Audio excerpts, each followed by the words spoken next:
When Rockstar announced physical pre-orders for Grand Theft Auto 6, collectors rushed to secure their copies. But the excitement faded when the fine print revealed what was actually shipping. Buyers will crack open the plastic case to find a single slip of paper holding a digital download code. You waited more than a decade for GTA 6.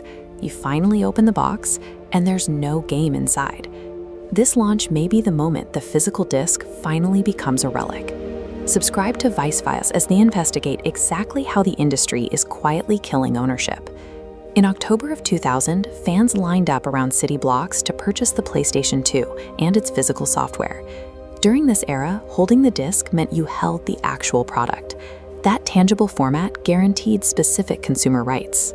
Owning a physical copy meant you could sell it to a local shop when you were finished.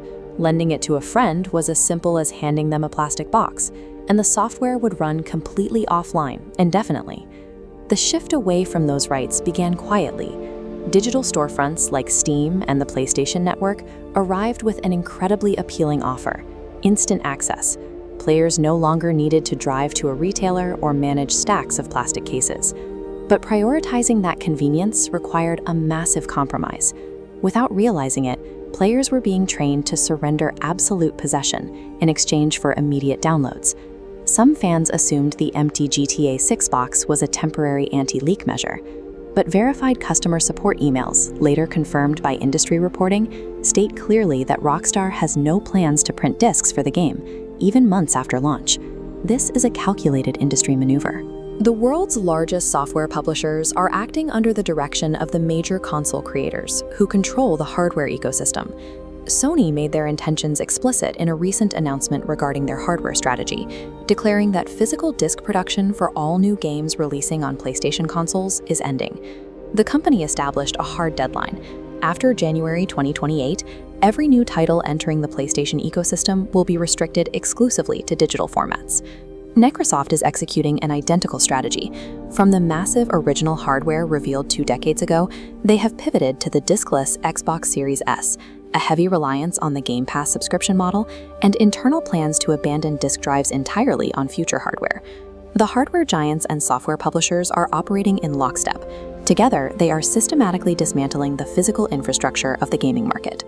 Why would an industry willingly alienate millions of traditional collectors? The answer relies entirely on the underlying math. This chart compares the exact profit distribution of a standard $70 game. On a physical release, the publisher's profit is heavily reduced by manufacturing the plastic discs and cases, paying European carbon taxes, and managing global shipping logistics. A digital download incurs exactly 0 of those expenses. Furthermore, brick-and-mortar stores demand a percentage of every physical transaction. When a game transitions to a digital code, that retailer cut dissolves, routing that remaining revenue straight into the publisher's accounts. But eliminating manufacturing overhead is only a secondary benefit. The primary financial target of this move is the destruction of the used game market. When a player purchases a second-hand disc, the original publisher receives nothing. By forcing a digital-only ecosystem, companies eradicate the secondary market completely. Without physical copies circulating in the wild, consumers can no longer shop around for lower prices.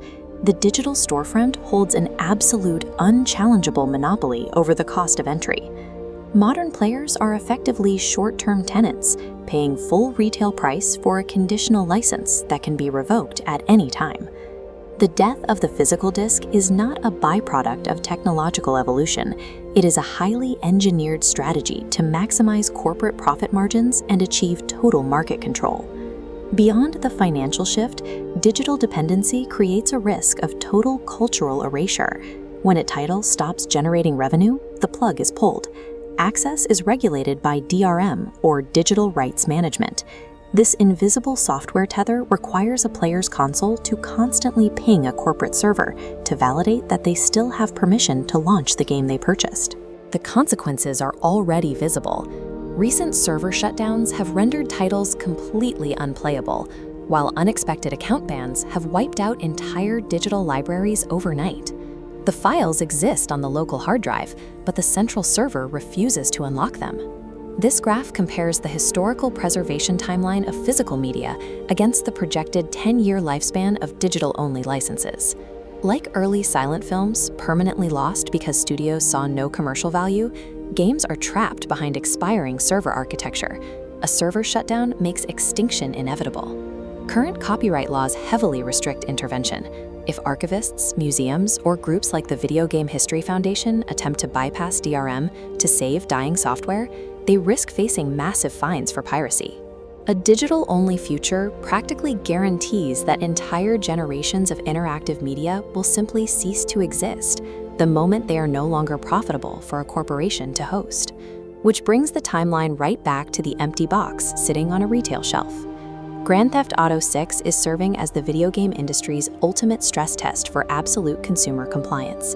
If millions of players accept an empty box for the largest entertainment launch in human history, it signals to every other publisher that the era of the physical disc is over. If physical games disappear completely, what exactly will gamers own in the future?